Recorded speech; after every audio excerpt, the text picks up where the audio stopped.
Project update. We have a sink installed successfully, hopefully. I didn't actually film this process because it was far more involved than I thought it would be, and I didn't have time to make a big mess, worry about the installation, and to film it. It was kind of touch and go at some points. So you'll just have to use your imaginations. There was a jigsaw involved, some silicone, and a ton of swearing, but it's in now. I think we're good to go. Meanwhile, my plywood for the drawers has shown up, so we're going to make those next. During this process, I did make the shaker style panel to cover the gap over here. Really quite simple. Some scrap MDF with some very thin MDF scrap cut to size and glued on and then painted. I'm going to pop a couple magnets on the back and we're going to install it that way.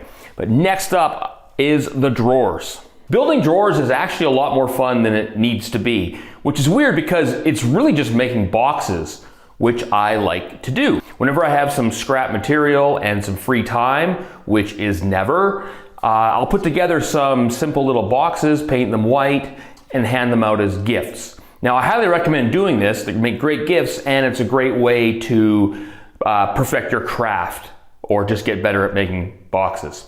So when it comes to drawers, I've made drawers before, but I've never made them for the undermount slides.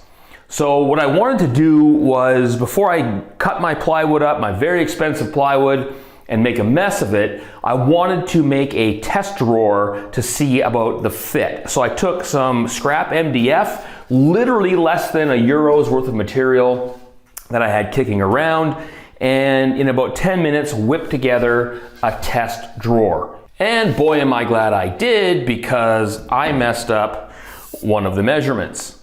Now, I'm not going to go into great detail on how I make these drawers because there's plenty of videos on the web already. I know because I've seen literally all of them. But the one I watched over and over and over again to get ready for this was the one that Bourbon Moth did. So I highly recommend going over and checking out his video. But there are a couple of small differences between his process and mine. First of all, I live in metric world. So while he uses inches, I use centimeters. So I have the 50 centimeter or 500 mil drawer pulls or drawer slides. They say if you're using 21-inch drawer slides to make your drawers 21 inches deep.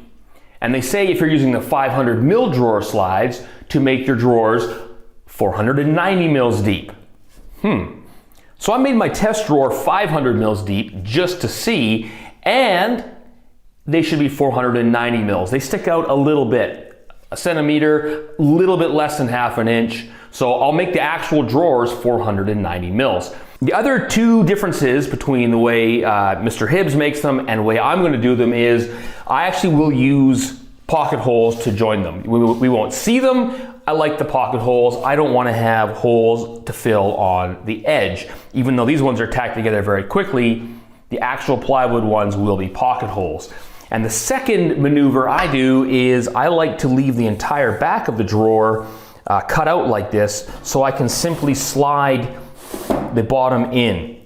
That'll make room for the undermount drawer slides, but it also allows me to replace the bottom if and when my kids break them. First step is to cut all the pieces to the correct height. 25 mils less than the drawer opening is about right. I skip the calculations when determining the width of the drawers and just measure outside to outside on the slides. Cut all pieces to length and then add the dado for the drawer bottoms. For depth, I usually eyeball approximately half the width of the plywood. The undermount drawer slides need a 12 mil recess to hide the slides. As always, I cut a test piece with some scrap and check to make sure I have enough clearance. Once I confirm that, I go ahead and cut all of my pieces before moving the fence. The plywood bottoms are thicker than the blade, so we need another pass. Move the fence away from the blade because we want to cut into the piece, not into our recess. I sneak up on this cut until it makes for a snug fit. Next, we need to remove the bottom of the drawer backs to accommodate the bottom. Line up the existing dado, raise the blade, and cut right through.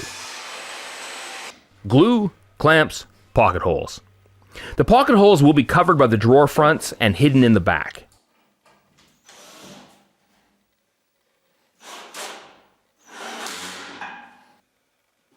Mark and cut the drawer bottoms to size, slide them in, and screw them down.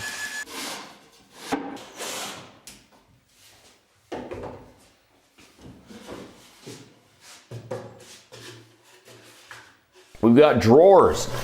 Underneath, I've mounted the clips, which I didn't film because there's about 1 million videos on the internet. So, time for install. And it really is just that simple. Lock it in, and look at this, we've got drawers that aren't flush.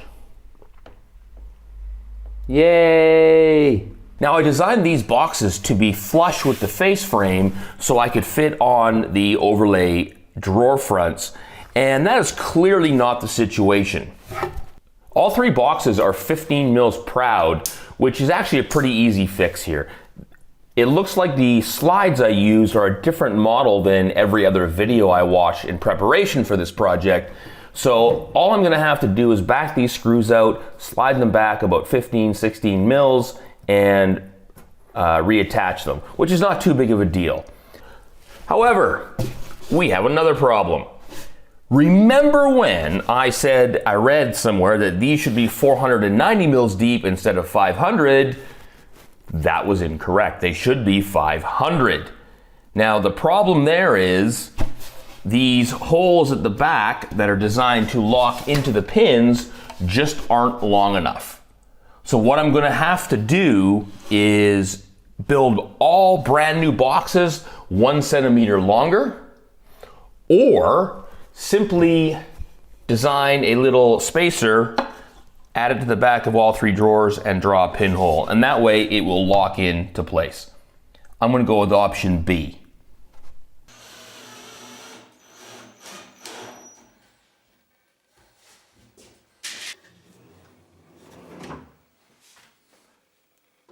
Hey, that's better. I use the good old corner-to-corner cross method to mark the center for the drawer knobs.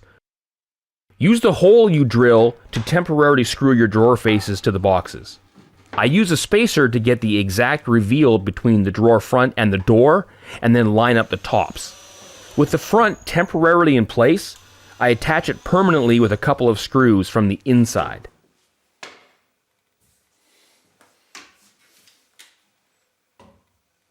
Remove the temp screw, continue that drill hole through the box, and attach the knob.